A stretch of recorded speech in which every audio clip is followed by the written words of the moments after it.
bruh. Look at this dude. Wait till you see the. No, no, no, no.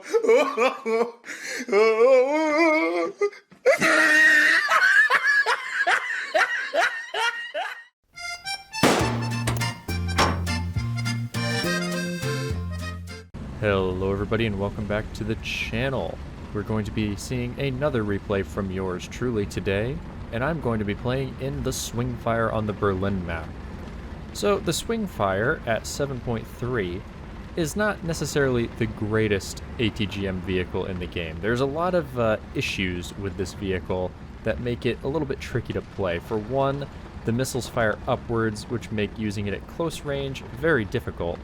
But also, I believe you can't fire this thing on the move, which means you basically are only able to snipe with it. And today, I'm going to be showing how absolutely busted this thing can be in certain positions, particularly this one.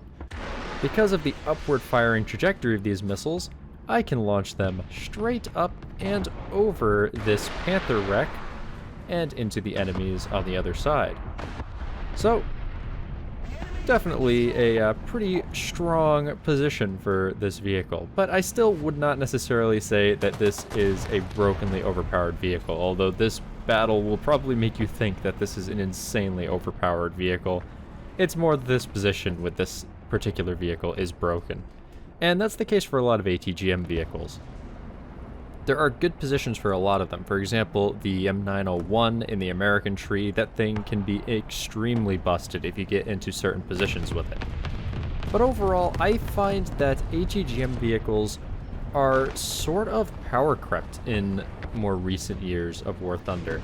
They're not bad, and there are plenty of very good ones. For example, I believe the Mephisto's fairly good, at least from what I've seen.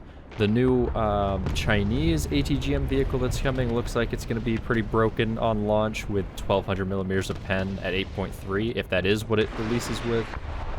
But the issue with these ATGM vehicles, whether it be the German ones, the American ones, the British ones, any nation, is the fact that they are only able to use their missiles, and many of them can't fire them on the move.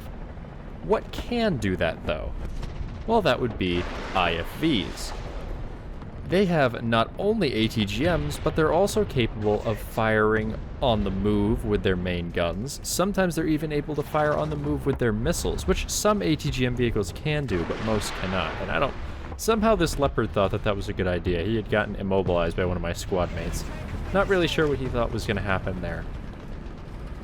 But yeah, I have a very big problem with ATGM vehicles, well, not ATGM vehicles, with IFVs for this reason, and they've extremely power crept the normal ATGM carriers. For example, the BMP-2M, is it? The one with the launchers on the side. They get 1200 millimeters of pen, if I remember correctly, can fire on the move, and if you can't use the missiles, it also has a main gun. So why would you use an ATGM vehicle over the BMP? There's just no real reason to. It has better ATGMs than most of them, can fire those ATGMs on the move, and has a regular gun that can be used against lighter armored vehicles. So it's just a very weird situation that Gaijin has created with those vehicles, and I think many of them are extremely under-tiered. I'm getting a little off topic though. Let's kind of look back at this game and we can talk a little bit more about the Swingfire and my experiences with it, because I actually have really been enjoying playing this vehicle. For one thing, it's at 7.3, which is a fairly good lineup for Britain. You have stuff like the Carnarvon, you have the Centurion 3, you have the Centurion Action 10, even though that's not its real name, and also the STRV-81, if you still have that, or if you bought it before it got moved over to the Swedish tree, I should say. And there's probably some others that I'm forgetting. Oh, you also have the Conway, you could use the 4005 or the Tortoise. Just, there's a lot of good options that you can have, as well as the Swingfire, of course. And it makes a very good addition to this lineup for maps exactly like this, where you might have a good spot where you could snipe from, or if it's a longer range map. And it just works really well. I've had good experiences with it, and I would highly recommend adding it to your 7.3 lineup if you want to have that capability. If not, I would recommend just using the Conway, because it's a very solid tank destroyer that can be used sort of like a medium tank. So, now we see another issue that the Swingfire has. I have expelled all 14 of my missiles. Granted, I've gotten 6 kills and an assist, which is very respectable, and I could just straight up J out at this point, but it seemed to me at the time that the A point was fairly clear. I probably should have just gone to C, but I'm going to head over to A and try to get some more missiles. Unfortunately, I will not make it there, as we will see shortly, and you can see just through the building there, I couldn't at the time, but there is an IT-1 sitting in the middle of the map over there. And the IT-1 is another of the very strong ATGM vehicles, but it still, I think, is not as good as most IFVs. Granted, some of these ATGM vehicles, like you saw in this battle, can be used basically from a position where they cannot be countered, except by CAS or top attack missiles or something along that line. But they're limited in their ammunition. Once you're out of those missiles, or if there's nothing that is showing enough for you to be able to hit it, which I guess is the case for any vehicle, but you're kind of limited to one position, whereas with IFVs, you can be anywhere across the map.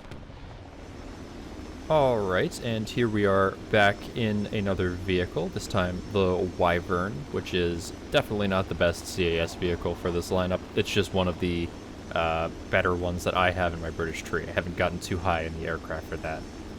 I don't believe I'm going to get very far, though, because SPAA at this tier, which I believe this is an 8.3 game, is not particularly easy to avoid if you're in a slower vehicle like this, or slower aircraft, I should say. Although I believe I am going to be able to get the IT-1. And some people may be like, oh, you're just trying to go and revenge bomb him. And there is some case of that, too, a little bit. I'm able to get the BMP, but yeah, you can see I get my tail shot out and I crash, but I am able to bomb the IT-1. But although that may seem like I was just going after the revenge bomb on him, that is not the case, because I knew that he was probably one of the most deadly vehicles that the enemy team had. So in some cases, you can both get a revenge bomb and kill an extremely dangerous vehicle on the enemy team. That just happened to be one of those cases. And I will usually try to at least bomb something else that's important before I go for a revenge bomb kill, unless said revenge bomb knocks out something that is dangerous like that. So now I am spawned up in the Centurion Action 10, and you'll notice that we are rapidly losing this battle because the team just kind of fell apart. Not sure if the enemy team made a good advance or what exactly happened here, but it is what it is. Can't really do everything yourself, even though I'm at 8 kills currently. Able to bounce the shot from the IS-3, surprisingly. Not sure what the heck is up with the reticle right here. I guess that must be a replay bug with the stabilizer. But I'm trying to find a shot into the lower plate on that IS-3. Not quite able to do it. Dodge that missile. And I've been having a lot of good luck also with the IT-1, with the Centurion Action 10 lately. This is a very strong premium. I don't know that it's necessarily the best premium for Britain, but it's definitely up there. It's a pretty decent vehicle. The armor on the turret is good. It's sort of like a cross between an FV4-202 and the standard Centurion, which is kind of the best of both worlds in my opinion. But nonetheless, I am now engaging the enemy Centurion over there, the STRV-104. I'm able to get his breach, so I kind of ignore him a little bit as I push up a bit more in this tank. And yeah, I don't know that I would necessarily recommend picking this up, but if you enjoy the 7.3 British lineup, it is definitely something that you can add. I will eventually do a should you buy on this vehicle, I just haven't gotten around to it yet. Probably should soon, though, if I'm doing a video on it here.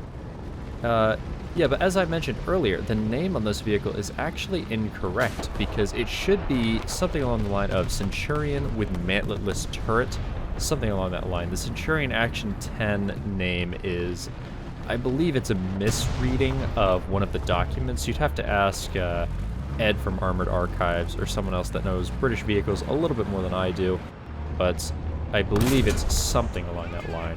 I was kind of surprised at the time that that shot had bounced off of that T-44, but looking at that angle, I'm not too surprised. It was kind of a funky angle, and I noticed that guy pushing up out of the corner of my eye. I'm able to surprisingly kill all his crew. The Sable on these vehicles has been working really well lately. I know that you used to pretty well, but at one point I believe that using the ballistic capped AP was actually better than the Sabo, because Gaijin feels the need to change things constantly. But fun and engaging gameplay here with barrel and track torture, in this case just barrel, so I have to go back and do some repairs. And for some reason this martyr is just like chilling over there. I don't know why he didn't push. I don't know if maybe he thought that there were people behind me, but yeah, his loss, I guess, because I am going to be able to fix this gun. Now up to 10 kills, but there's really not much that I'm going to be able to do in this situation to try and win this battle. I mean, I could maybe push up and take A, but with the time remaining, it's very unlikely that I'd be able to get more than one base, especially considering I'm basically the only person left on my team at this point. We have somebody spawn camping us as well, who I don't know if I didn't notice or if I was just more concerned about the martyr. I'm guessing I was probably just more concerned about the martyr, who, of course, I do no damage to with that shot. And again, for some reason, he doesn't keep pushing. I don't know if he thought that my reload was slower or faster than that or what, but he somehow manages to bounce that missile off of me. Not really sure. There's really no reason I should be alive right now. But that martyr is just playing in a very strange way. I don't know if he doesn't know the capabilities of this vehicle and he's just trying to play it safe, or if he's just an idiot. I would guess, given it's a German player, probably the latter.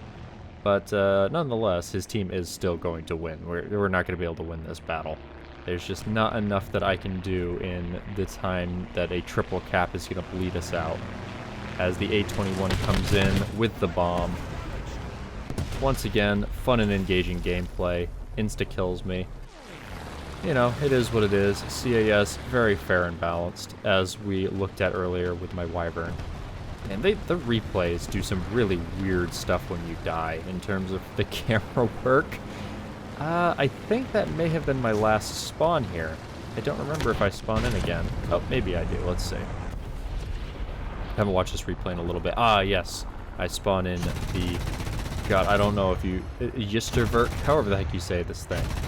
Another vehicle that I've been pleasantly surprised with. When you get this thing stock, it is complete garbage. But once you get the horizontal drive and the vertical drive, this becomes a very respectable vehicle, as I'm able to snipe this guy. And then this ITP tries to come in, and I think he tries to ram me, but he blows out his propeller. So I'm able to swing over and get a second air kill as the match rounds off, with a total of 13 kills. So a pretty respectable match, although unfortunately we do lose, and I think I died right before the match ends. But yeah, let me know what you thought of that game and the super fun and engaging gameplay that it showed within it. Let me know what you guys think of the Swingfire. Almost said Striker. I don't know why I confused those two. But yeah, let me know what you think of the Swingfire if you've played it, or if you haven't and you think it looks like a completely overpowered vehicle, let me know why in the comments down below. If you have your own replay you'd like me to take a look at, drop it down below drop it in the comments, I'm an idiot. Go into the description, find my Discord, join the Discord, and you can put it into the submissions channel there. Thanks as always for watching, and I hope you guys have a great rest of your day.